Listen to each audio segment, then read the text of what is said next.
Jadi mudah-mudahan mohon doa dan dukungannya. Iya. Oke, banyak sekali tantangan ya untuk memajukan ekonomi rakyat. Tadi sudah disinggung Mas Menteri terkait dengan bagaimana petani kesulitan untuk mendapatkan akses permodalan. Itu yang biasa menjadi kendala utama. Prof. Reda, bagaimana Kejaksaan RI mendukung petani dalam mendapatkan akses untuk modal kerja, modal usaha, apalagi kebanyakan di desa ini banyak yang petani atau UMKM putus asa sehingga mereka mencari dana dari mungkin tengkulak atau rentenir. Nah, ini biar nyambung sebelum ke situ, saya nyambung ke koperasi dulu bentar ya, dari awal. Karena kan ini kan tadi kan ada Inpres 17 tahun 2025. Salah satunya Inpresnya sebenarnya ditujukan kepada Pak Menteri, tetapi juga ada kebagian Inpres diperintahkan untuk Jaksa Agung. Nah, di situ kan Pak Menteri ini bertanggung jawab tuh membangun segala macam. Nah, Kejaksaan diberi tugas untuk mengawal agar pembangunan gerai, gudang, ya, dan kelengkapan lainnya itu dibangun sesuai dengan peraturan perundang-undangan sehingga tidak menimbulkan masalah di kemudian hari. Betul nggak Pak? Nah, itulah tugasnya dari Kejaksaan. Dia memonitor supaya ini dikawal supaya benar nih sesuai peraturan perundang-undangan.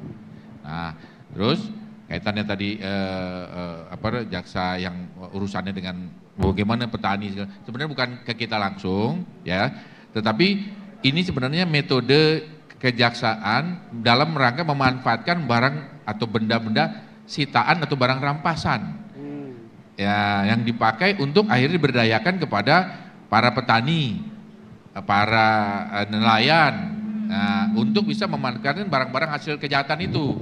Dipinjam pakaikan selama sebelum memang belum dilelang gitu kan. Tetapi kalau memang akhirnya nggak laku-laku ya akhirnya dipakai terus. Contohnya ada pernah juga dengan Mas Abe kan di Bekasi, di Lampung itu persawahan semua tuh. Di Banten perkebunan. Bahkan tanah untuk perkebunan kita tes dulu dengan peneliti dari Telkom University. Bahwa ini tanahnya cocok ini untuk hortikultura apa. Nah kalau di daerah Tangerang Kabupaten itu rupanya bawang merah. Di Kabupaten Lebak itu rupanya cabai merah dan bawang merah juga. Terus ada di beberapa kabupaten lagi. Jadi memang dengan itu.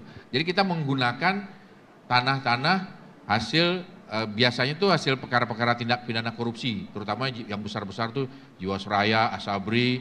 Ya setelah dirampas, ya itu kan perkebunan banyak akhirnya dimanfaatkan untuk rakyat. Terus ada yang monitor nggak setelah dimanfaatkan, ada nggak yang memantau kalau benar-benar itu dimanfaatkan untuk rakyat, untuk petani, untuk kesejahteraan mereka sendiri? Ya, pertama kita memang bekerja sama dengan dinas atau Kementerian Pertanian ini. Kementerian Pertanian kita kerjasama, terus juga di Pemdanya dengan dinas pertaniannya.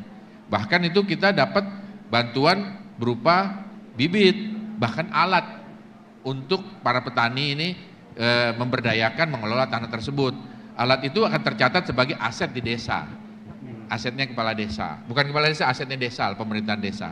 Nah, di situ tiap dari panen, dari mulai nanam sampai panen itu biasanya kita dikasih tahu, kan ada kejaksaan di situ kasih intelnya ikut turut memantau.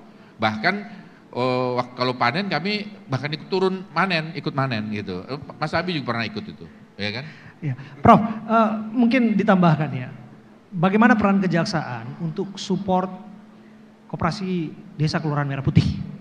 Ya, salah satunya tadi kita memonitor, mengawal agar pembangunan, itu yang utama ya, mengawal agar pembangunan ini berjalan dengan sesuai peraturan perundang-undangan.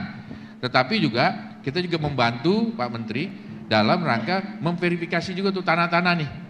Ya kan tanah-tanah yang disampaikan ini bener nggak nih status hukumnya? Iya. Jangan sampai juga menimbulkan masalah. Luar biasa bantuan dukungan dari Kejaksaan Agung, terutama dari Pak Jam Intel nih untuk koperasi desa. Kan selalu tidak bisa taken for granted bahwa koperasi desa ini berjalan mulus. Iya. Dalam pengertian mungkin akan ada penyimpangan penggunaan dana dan seterusnya. Karena begitu banyak. Iya. Probabilitas seperti itu gimana Mas? Oleh karena itu kebetulan Kejaksaan Agung punya aplikasi Jaga Desa. Nah, Kementerian Koperasi karena anggarannya pas-pasan, dia naruh fitur tentang koperasi desa sehingga proses mitigasi resiko dan pengawasan seperti yang tadi disampaikan oleh Pak Don Bosco itu bisa nanti teratasi gitu, proses mitigasi resiko dan pengawasannya gitu.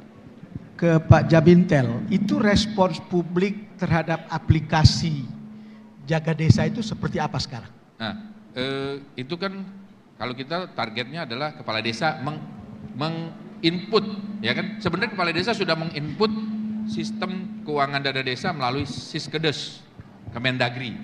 Nah, dari sistem Kemendagri itu disinergikan dengan sistem Jaga Desa, termasuk juga Sisminkop disinergikan dengan Jaga Desa. Di kami di aplikasi Jaga Desa, tugasnya hanya memverifikasi ini apa yang dipertanggungjawabkan di Siskedes ini benar nggak dilakukan.